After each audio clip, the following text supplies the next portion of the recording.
आम्ही आता ना कशेडी बोगदा क्रॉस करून थोडासा थांबलोय, ब्रेक घेतलाय 5 मिनिटाचा आणि आम्ही चाललोय गावी. रात्रीचे वाजले 4 नाही सॉरी सकाळचे 4 वाजलेत, पण वातावरण एवढं भारी आहे ना की असं वाटतं मेमध्ये आम्ही प्रवासच करत नाही आहोत. असं वाटतं की आम्ही डिसेंबर नोव्हेंबरमध्ये राईड करतो, एवढं थंड क्लायमेट आहे.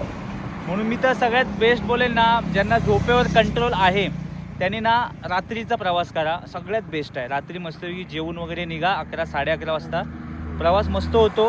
रोड शांत आहेत, गाड्या कमी, रहदारी नाही जास्त. सकाळी जे ऊन असतं, जे हवा गरम हवा ती नाही. सगळ्यात बेस्ट आहे रात्रीचा प्रवास करा. आम्ही 3 जण आहोत, आपल्या गाड्या पण तुम्हाला दाखवतो. हां सॉरी 4 जण आहेत, 3 बाईक 1 पिलियन आहे माझी बायको. तर ही आपली बाईक आहे, माझी स्वतः वंडरवी सिद्धेशची बाईक. ही बघा ही वाली अशी वाटते की BMW.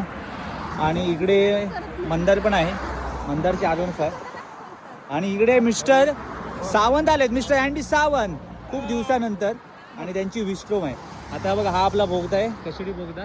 आणि आम्ही आता चाललोय गावी.